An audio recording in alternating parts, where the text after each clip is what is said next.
Welcome to another edition of Responder Resilience. I'm your host, David Dachinger, along with my co-host, Bonnie Rumilly.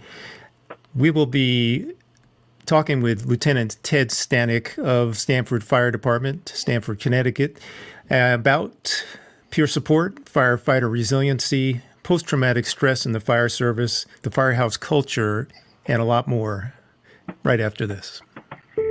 When I was trained to become a firefighter and an EMT, very little time was devoted to educating us about job-related stress, burnout, trauma, sleep disruptions, and mental health.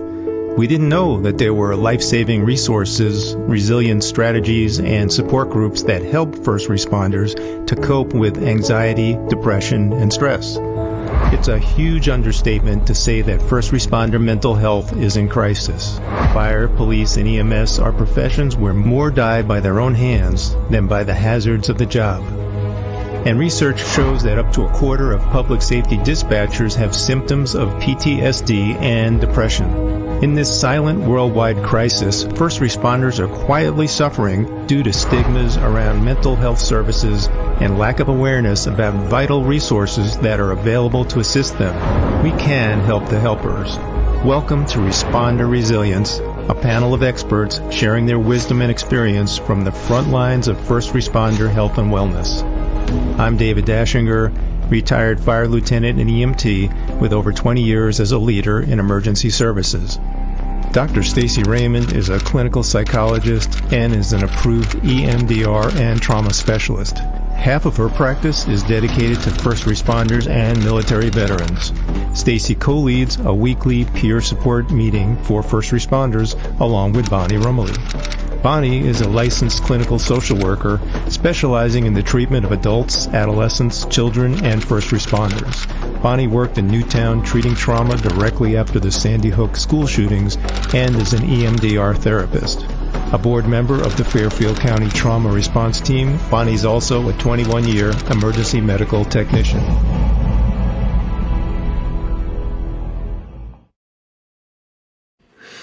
And along with Bonnie, I'd like to welcome Lieutenant Ted Stanek to Responder Resilience. Thank you very much. Appreciate it. Happy to be here. I'm just going to read a little bit about your background, Ted. He's a career fire lieutenant in his 18th year at Stamford, Connecticut Fire Department, SFD. Ted was awarded the 2019 Co-Firefighter of the Year at Stanford Fire for his work in peer support, both locally and statewide. And Ted's currently the director of Stanford Fire's peer support team. So we'll dive into that for sure during this podcast. Great. Thanks for being with us, Ted. It's nice to see you again. It's my pleasure. It's always wonderful seeing you, Bonnie. Nice to meet you, David. You as well. Thanks a lot. So I want to jump into the meat of why we're here. Can you talk to us a little bit about some of the impacts that trauma has on individual firefighters, kind of before we get into the broad scale of the department? Historically, it's been a difficult place to be, and it still is, and that's why people like us are doing what we're doing. As you're well aware, Bonnie, with the work that you do, and David, with your experience, it's a firefighter who finds, or a first responder that finds themselves subject to trauma repeatedly can often find themselves in a place where they feel isolated and alone because they don't feel as though they have a shared experience with others because it was stigmatized in the profession for a long time. The fire service was built on the backs of people from the military primarily, a lot of veterans from World War II, Korea, Vietnam, who had experienced high levels of trauma in their service, in their field of service. And when they were the individuals forming the backbone of a lot of the police and fire services in America, when trauma occurred on the job, it was more of a thing where they, don't worry about it, kid, you'll get over it. Don't be a wimp, quote unquote, or come on, this might not be the job for you. And that was a common refrain if you can't handle that. And in training, even, the first chapter was about what our priorities are as firefighters, life safety, incident mitigation, and property conservation. But chapter 2, there was no talk about the next day. They prepared us really well for our first day, but it was the day after you experienced this trauma that, again, puts us on our own. We've come a long way, and I'm happy to be a part of that. But it really can be an isolating thing. And then there are any number of things that can happen to a firefighter after that. We know all about the higher rates of addiction, of divorce, of suicide, heart and hypertension. They've even tied chronic back issues to trauma experienced as a first responder. So there are a lot of different ways it can manifest. Ted, this is a question that we recently asked a police officer, and I want to ask it now. What do you say to firefighters who are afraid to ask for help? What I preach is, I've already been there. I find that people that are doing what I'm doing, the people that are involved in peer support, often are people that have been touched by this trauma and have already raised their hand and say, I need help.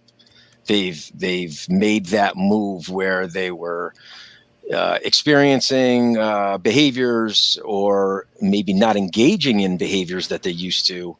And I would say that you're not alone, first and foremost. I would remind people, my two things that I tell firefighters all the time is it's number one, always okay to ask your brother or sister firefighter, are you okay? And if they don't want to talk to you, they'll let you know right away. But oftentimes, this is what I preach, the power of a conversation. It's always okay to ask that question. And oftentimes if there's something wrong, people just need to unload. They need someone, an ear and maybe a shoulder. So it's great to be a listener, but the power of a conversation, and listen to your body. If you're engaging in bad coping strategies, or you're engaging in behaviors that you're uncomfortable with, your body's talking to you. And I would look into it a little bit more, but know, first and foremost, you're not alone. A lot of people have walked this walk already. Empty your bucket before it starts overflowing. And a lot of times we have historically waited until the bucket is overflowing, and then we have all the medical issues and the behavioral issues, and which can lead to other things as well. So, Ted, you and I gave a presentation at a fire department a couple of years ago together, and you pulled out a prop and you showed everyone in the room that prop. I was wondering if you could talk about it, because I feel like it was so powerful, and I think it would get people to understand a little bit of what the brain looks like when a firefighter is in a crisis state or in a traumatic state. Sure. The metaphor Bonnie's speaking of is when we go to an incident, we can be subject to any number of traumas. Just the alarm sounding can be traumatic to us. We get that flight or fight reflex. We have an adrenaline surge to the heart. So there's a lot of physiological things happening. Those can be the initial traumas, especially if the call turns bad in any way. You listen to the dispatch. But what I was talking about and specifically was when we arrive at the scene, we are trained to rely on our training and muscle memory. And we are trained to use the cognitive side of our brain and not allow the emotional side of our brain into the situation, so that we can do our job effectively, as effectively as possible. So when that memory gets stored, it gets stored, if you can imagine, just a piece of blank printer paper, crumpled up and put on a shelf. There are certain therapies that are immediately available to us. Sometimes it's just having a conversation. That goes a long way to helping, especially the sooner and closer to the incident as possible. But EMDR therapy, which I'll allow Bonnie to talk a little bit more about what that's about, which is something that I've done. It basically takes that piece of paper back down off the shelf, and it smooths it out for you and allows you to fold it up into an orderly, neat package and then place back on the shelf. And then it becomes a memory that is available to be accessed without the trauma being reintroduced to you. So, Bonnie, if you don't mind, talk a little about EMDR. Sure. So if you It is good stuff, and I'm glad you brought it up because it's something I can't talk enough about, especially with first responders. Stacy and I, all of our colleagues, we love EMDR because it's our way of being first responders. We get in there, we evaluate what's going on with the trauma, and we get right to work with EMDR. And we see results immediately. It stands for eye movement desensitization and reprocessing. The basic premise of it is that we are stimulating both sides of your brain in order to help the brain heal itself and process the trauma. So the sheets of paper that Ted is talking about, it can be cumulative. So I'm thinking about your typical firefighter who has PTSI symptoms. They could have multiple incidents that have gathered over the course of a career. And what we see is that all of those cumulative things have an effect. And so you'll see 10, 15 crumpled up pieces of paper. And as a therapist, when we go in there, we look to process each one using EMDR. We process a person's negative belief about self. This is super important because when those traumas happen, it may not be traumatic for everyone on the call, but it really is specific to the individual on the call. So you and I could go on the same call, Ted, and it could hit a nerve in you with something that's happened in your childhood. Or for me, I do the call, I go back and I don't think about it again. So that's really interesting how our past and all of the things that we've struggled with before can also be triggered in present day. And so when we do EMDR, we're processing those events and allowing the paper to be flattened, folded, and now stored properly on the shelf, which is exactly what happens in the brain. With all other memories. Non-traumatic Exactly. memories. That's how they're normally stored. So it's the EMDR helps us to unpack that that memory that can be introduced that trauma again and gets us whole again. Bonnie, you just touched on something about the past. I think sometimes we think when firefighters hit the line, we come off an assembly line and we're all even when we enter the fire service. But we, of course, know that's not true. We're all different. We all have different life experiences. I got on when I was 34 years old, and we just had a group of firefighters get on, and they're predominantly younger. They're, pre 25. So they're going to have a different experience just based on age. It might be on gender. We've now got more women working for the Stanford Fire Department than we ever have. That's a trend that's going to continue. Absolutely. Pink shirt. So everyone comes to the fire service or whatever first responder service or line of work you're in and has a different experience as they arrive.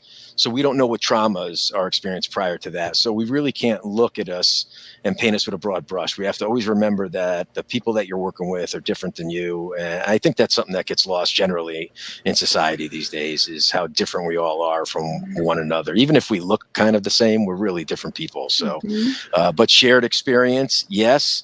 But what about the unshared experience? That can't be forgotten either. So I think the other misperception is that people are going to be upset only by bad calls or very severe calls, but often it's the everyday mundane call that could be upsetting. Like, let's say you took care of an elderly grandparent when you were a child. Absolutely. And you've done an elderly call where someone's being neglected or abused. That is really going to hit home for you. Yes. And so I think that we make a mistake sometimes when we assume it's just the big ones that are going to bother people. Anything can bother anyone at any given time. And sure, and historically, something like that would have been brushed aside by somebody and said, "What are you getting so upset about for that? Come on." That's So right. now we're a little bit more sensitive, and we're a little more responsive to the needs of our firefighters and our first responders. I love the metaphor of the crumpled paper. That's a great one. It's the easy prop to access at any time. Yeah, I was going to reach under the desk of the printer here, but I'm trying to, not get too squirrely on the camera here. We can always splash a little B-roll on to illustrate the point. Absolutely. And Ted, one of the things that came up just now that I was reflecting on is that it's a game changer from a perspective of a leader, an officer, or someone who's a chief level leader of a department, because the mindset previously was, they are, everybody's more or less the same. People aren't coming with their own sets of trauma and personal history and emotional baggage. everybody should react to the same type of situation or stressors the same. But as a leader, you have to start changing your view on that in order to really effectively lead and to treat everyone as a unique individual. Does that make sense? There's an old saying that you lead from the front. And the further up the food chain you go, the more administrative you become and the less time you spend in the firehouse and the more time you have to make difficult decisions, whether it's budgetary decisions, manpower decisions, or decisions on what programming that you're going to either, get behind and support or have the money to be able to support. You have to have people that want to make a difference. We have a chief who wants to make a difference in the fire service on the peer support level. I've heard him say, I don't want to see another divorce. I don't want to see another suicide. I don't want to see another addiction. So you need people like that to lead from the front. You need people, cancer has ravaged our service, and we need people to lead from the front. And there have been people doing that. Boston, Texas, which are leading from the front and getting organized drives to make sure that behaviors change, that there's not only awareness, but that there's behavioral changes. And as we know, these behavioral changes, especially in a population like us, the two things firefighters hate the most, the way things are and change. So it takes a generation. How long did it take to get seatbelts? Now everyone puts their seatbelt on, it's automatic. So it takes a while and we're a particularly tough group of nuts to crack. So you have to keep grinding, but again, you need good leadership and you need good messaging, obviously, and people delivering that message. And great people like you guys and Bonnie and Stacy and the Fairfield County Trauma Team to support us because, it's nice to be someone that helps somebody, but it's also nice to have the people helping us when we need it. So it's invaluable. It has been. Continues to and be. people like you, Ted, who are leading your support team and being the soldiers. No, you're boots on the ground for our cause. And David is too by hosting this show. Before we get into peer support, I just was thinking about what you just said. And we can't say enough about your chief in Stamford. He's been very, very supportive of our efforts at the Fairfield County Trauma Response Team. And I'd really be remiss if I didn't mention that our team exists thanks to Stamford Fire. You had a very tragic incident years ago, and our team was born out of that incident. And so we were indebted to Stanford. And I think that you're a very progressive leader in terms of peer support and mental health. Anywhere around here, I think you're leaders in that. So I have to say that. You're welcome. I'm proud to hear you say that and very thankful. Without the chief and without the support of your organization, you may have been born out of that event and support from our department, but the help that has boomeranged back to our members by the dozens is, I think it's been a good trade. Let's just say that. Let's just say that. It's our pleasure. It's an absolute pleasure to do what we do.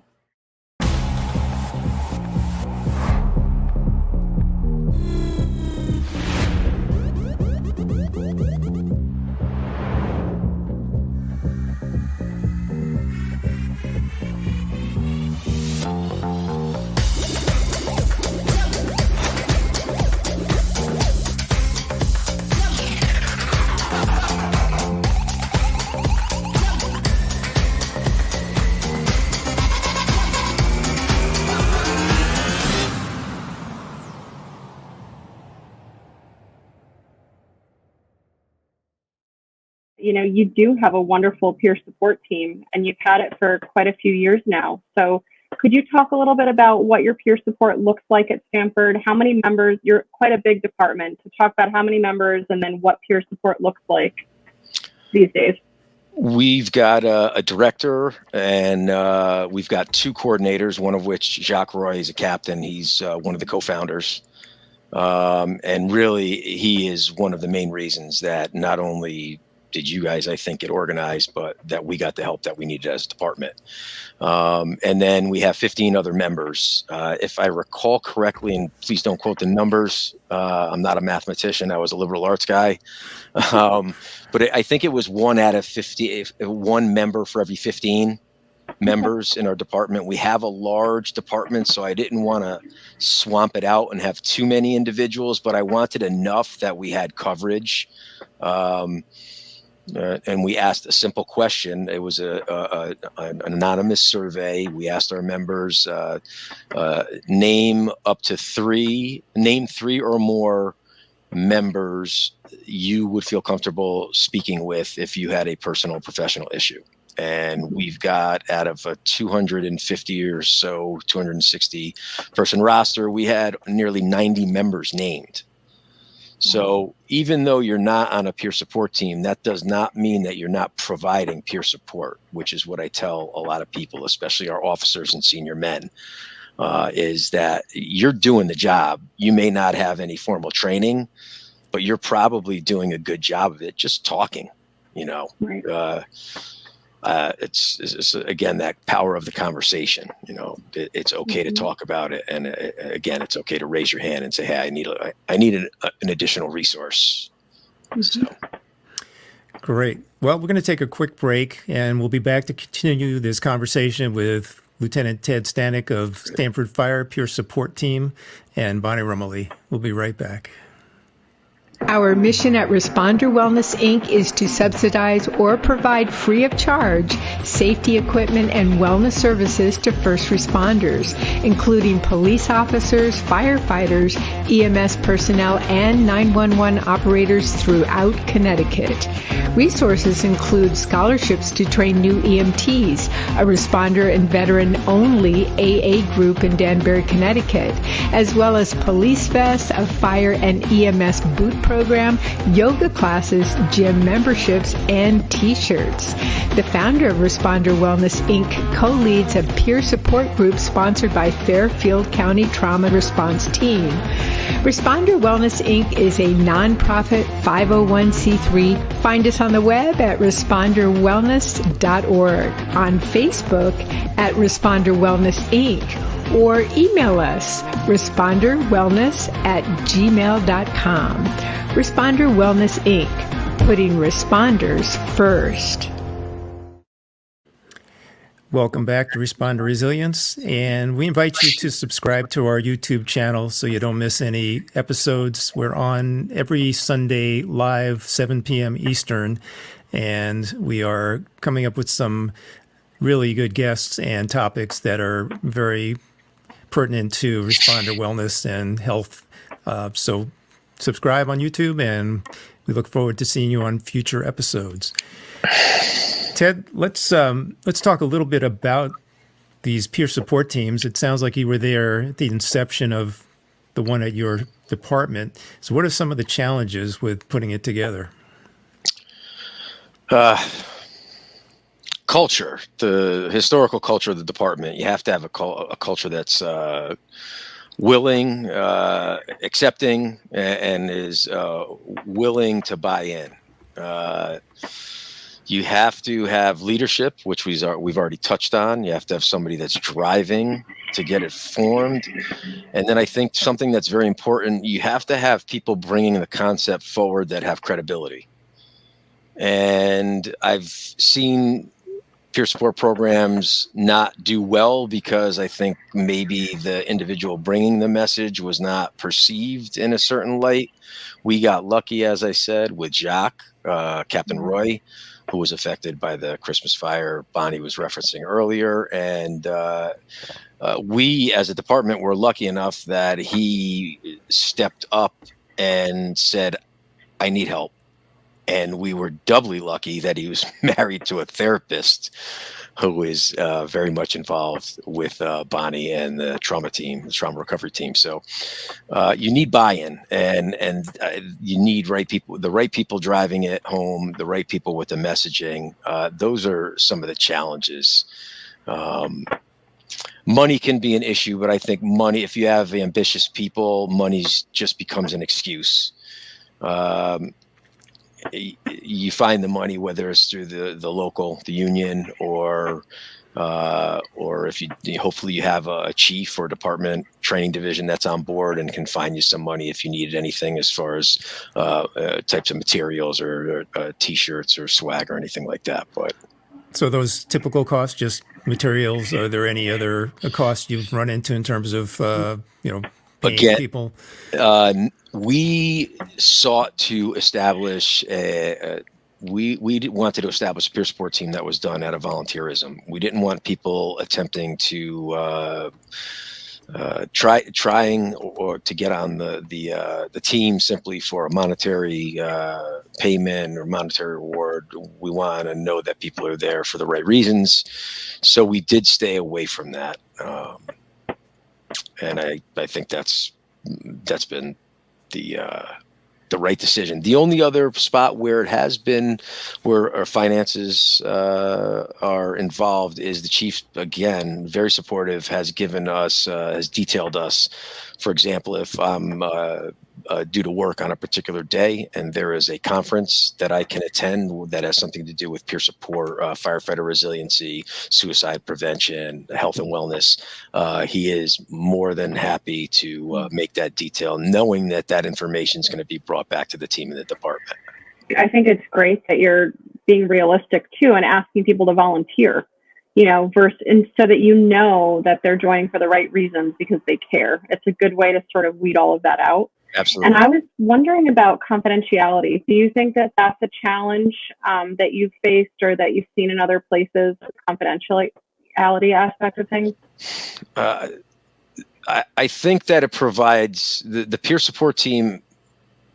I think it's the opposite, actually, Bonnie. I think people rely more on the peer support teams now once they have been established and accepted, rather than going through any other resource, especially if it's attached to their employment, for fear of confidentiality being breached. Without confidentiality, you will never get a peer support team off the ground, or if there is a known breach of it, you are more than likely going to lose faith in that team. So it's obviously paramount. So I think people would be more apt to talk to somebody on the team or talk to a fellow firefighter now more than ever, especially because they know that we've been vetted, we've had training, that this is serious, it's here to stay, and that it's okay to say, hey, I'm having an issue with something. Ted, what's the buy-in been like in your department and a state level or national level? Do you have a sense of what it's like across the board? Locally, the buy-in was very good. You always have some resistance from some of the senior people. It's a newer concept. Again, we don't like the way things are and change, right? So, and again, this is going to be this is significant change. This is it's a generational change where people in 10 years, 15 years from now, this is going to be the norm. It's not going to be the exception anymore. We're preparing our people for the day after now. It's not just about the 3 priorities when we arrive at the incident. It's about what's happening it's about taking care of us in terms of cancer. It's about taking care of ourselves, all of our physiological needs, from mental health to behavioral health, to relationship health, keeping your families healthy, not bringing, the moment you think you're not bringing something home to your family is the moment it's already there. If you stay bottled up and you're not talking to somebody at work or a therapist, more than likely you're bringing those traumas home with you, and it manifests in the home. We know we're off the charts for, all the physiological things, but divorce. And there's studies now that show that children are affected by parents who have experienced trauma, first responders especially, and don't get the necessary resources, the necessary help, therapy that they may need. And it manifests in the kids, behaviorally, academically, socially. So I always tell people, if not for you, would you do it for your kids? Would you just consider again? So, and having more people go through it, having more people talk about it, having more people getting relief for their problems, it'll just be a numbers game sooner or later. and unfortunately, but hopefully the numbers turn. It'll be people that have been affected preaching to people, don't get this way. Take care of yourselves. Good coping mechanisms. If you need therapy, go have a conversation. You know? I think you're right, Ted, and we're seeing the change on our end too. You know, all this hard work that everybody's been doing over time is starting to really sink in. We were asked this week, a colleague and I, to go and do a presentation at one of the Fairfield County departments for 20 incoming officers. So these were captains, lieutenants, assistant chiefs. We were asked to give a talk to them about leadership and what to be prepared for in terms of mental health. Wow, and that's how do you awesome. deal? It was so amazing because it took what we do to the next level. And it was really neat to be a part of that because that chief, in my view, was super progressive and said, all right, what do my people need to be good leaders? And they recognize that they need to be on the mental health train because whether you want to deal with it or not, you're going to, and that goes into your day too, right? There's all the operating procedures, protocols, you can study all that stuff, but then there's the actual business of being in a firehouse or a fire department, and people's mental health is right in the room at all times. Well, that's awesome to hear you saying that. I love to, again, meet people that lead from the front, and that individual is obviously doing that. That's fantastic. You need people like that. In the past, we've had people, I think people were afraid.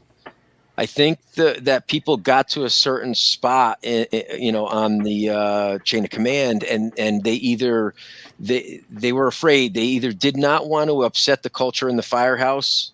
Again, the higher up in the command chain, the chain of command you go, the further away from the firehouse, the day to day you get.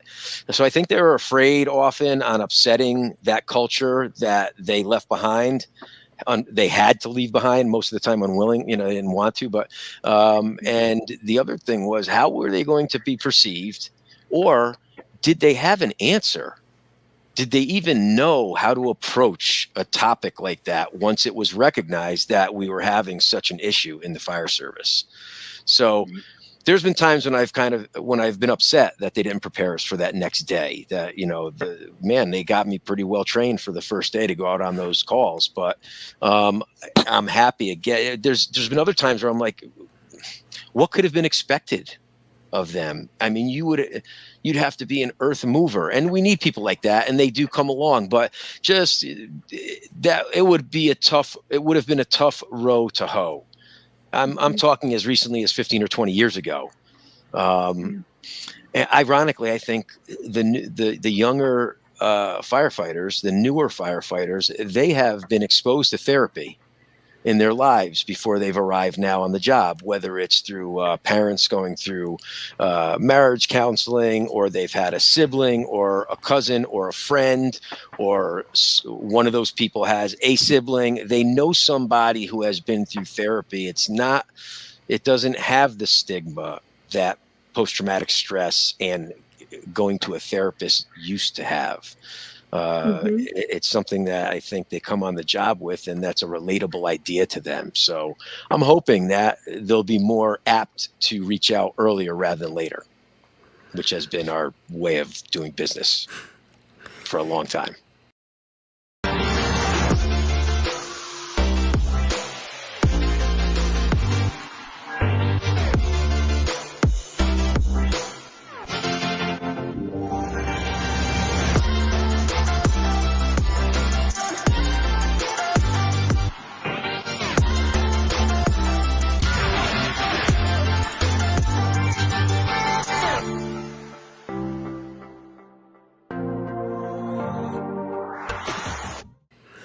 But Ted, I'm curious on a sort of mechanical level, how does it work when somebody needs to initiate peer support in your department?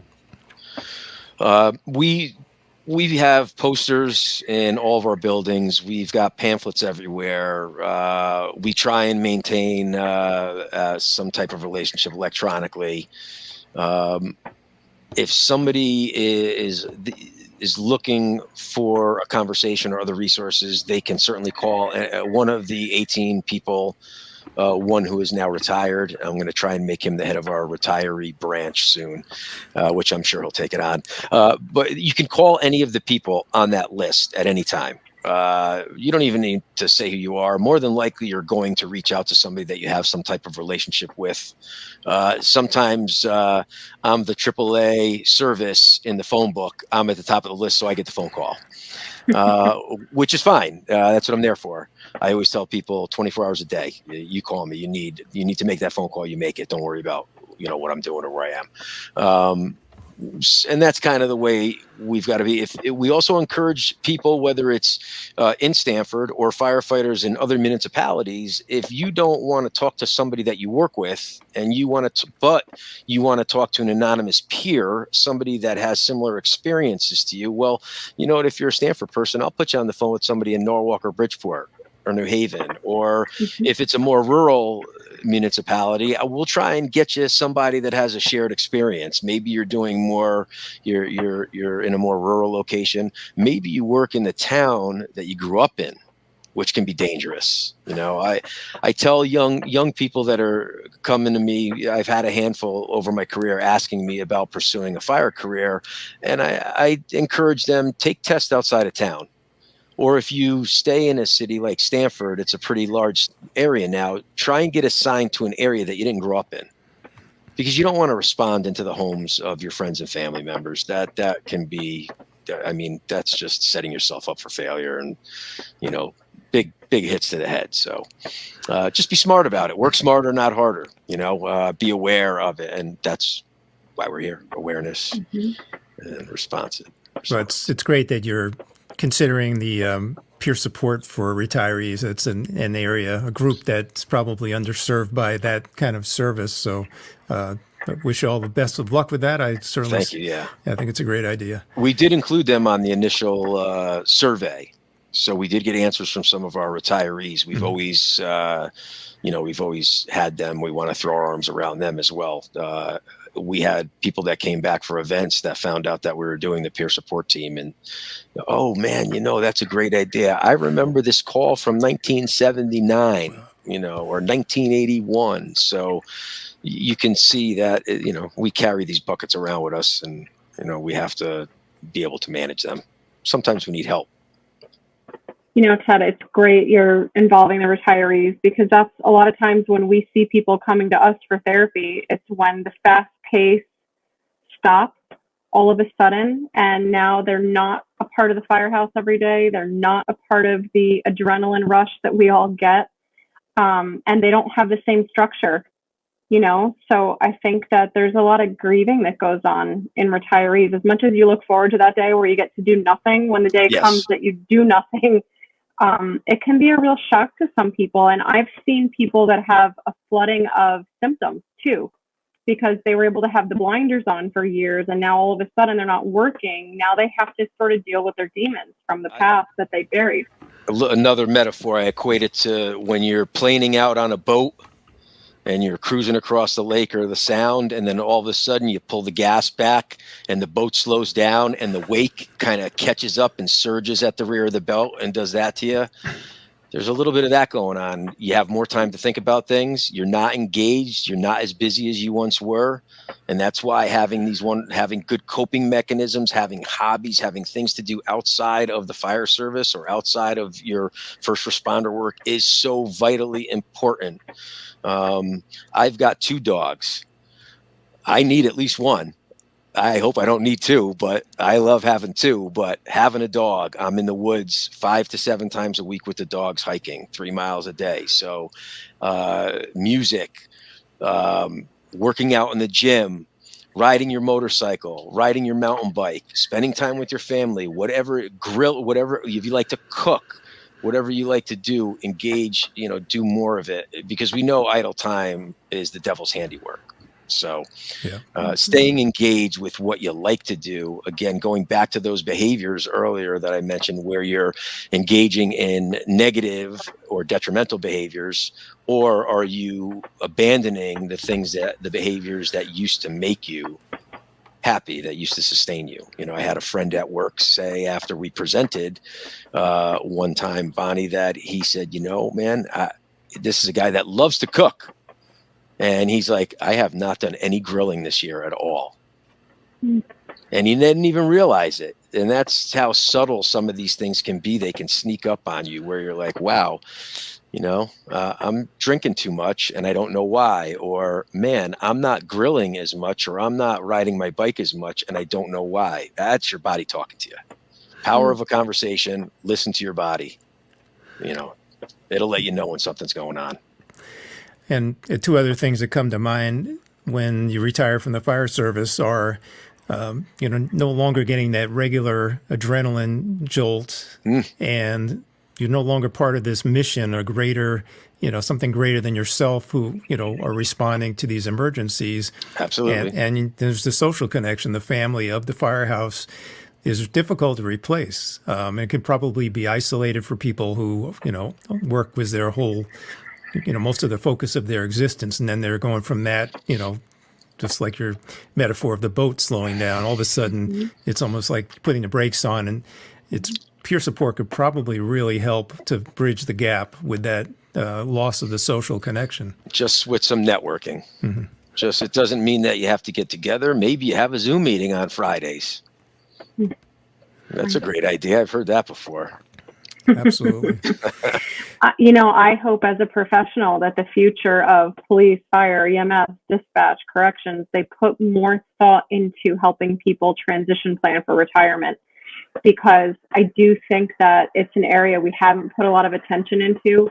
And I think it's great when the individual departments are starting to think about it, but I think there has to be a big shift in everyone's thinking. Well, Bonnie, that's funny that you say that, because I emailed our union president earlier this year. And I said, do we have an exit interview for our firefighters? Does the city provide one? Does human resources? Does the union? And the answer was no. And I said, I think that would be very valuable, not only to us to track our retirees and let them know we're interested in their future, but it would also provide some valuable data to the department. Why did you choose to retire? Why now as opposed to another time? What are you preparing to do in the future? How could we have made the job better? What would have made you stay longer? What would have made you leave sooner? Ask a lot of really base questions, and hopefully people elaborate, or if a question strikes home, they will really, even if it's a singular question, you can get a lot of data off of one question. So we have put it to our, do we have I think we have a retiree committee, but whatever committee within our structure provides for retiree activities, that has been now kicked to the committee to try and develop that interview, whether it's just an online survey or if it's a live oral interview where we can have them fill that out and begin getting some data. And I think that provides valuable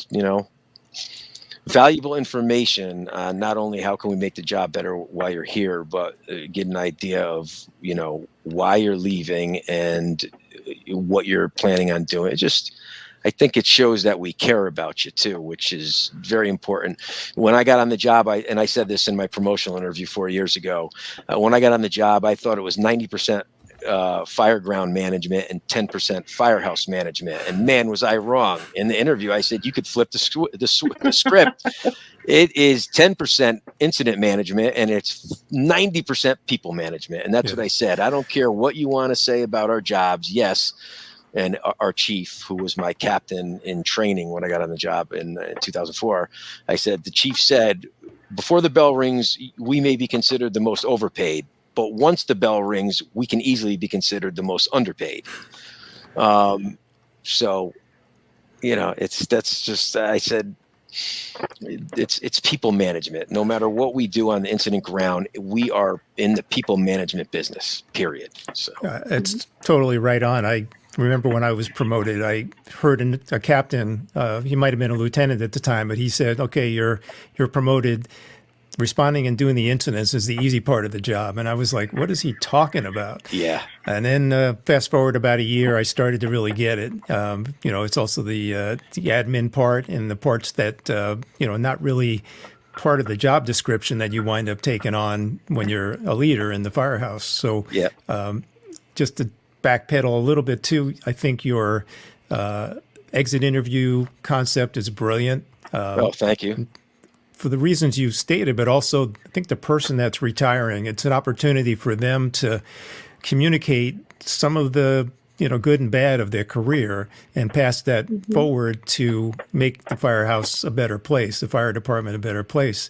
I really wish I had had that opportunity from HR or anybody within the fire department to talk about that. But typically, at least not, in my experience, it wasn't a something that was done customarily. So I think that's going to be a win-win for the retirees and also for the for the department moving forward. So Great. I think it gives them a feeling of contribution, that they're being heard and that their voice matters, even to the very end, their last days on the job, that we're asking for their input. We value it. So.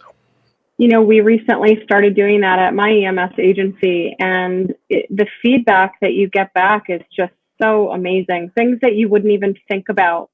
And it speaks to everyone's perspective is different, right? And what everyone gets out of an agency or a department is different. So it's actually neat to listen to the feedback that people have. And it's even neater when you can use the feedback and make actual changes because of it, Absolutely. and consciously think about why you're doing that. And another thing that we try to do is involve our retirees or our people who've stopped riding.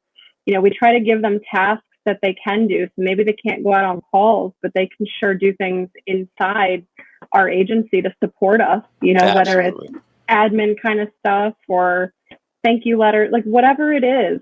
I think departments, there's a lot of space to be creative with how you can involve people. It's not just sticking them as a token at the dinner once a year, but it's like, how can this person also stay connected if they want to? And I realize not everybody wants to. Some people move away, but for the people who may still be here, how can you provide an outlet for them and a way to still be attached in a meaningful way?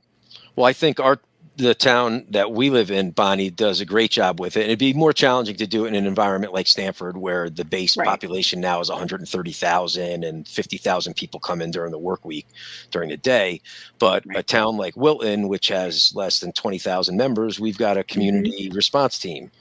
So that's a way that we can get retirees or first responders that are looking for something else to do once they step away, where they can remain involved, where they could do traffic detail, where they could provide basic life saving. If they're an EMT or if they're an MRT, for example, they can assist with medicals.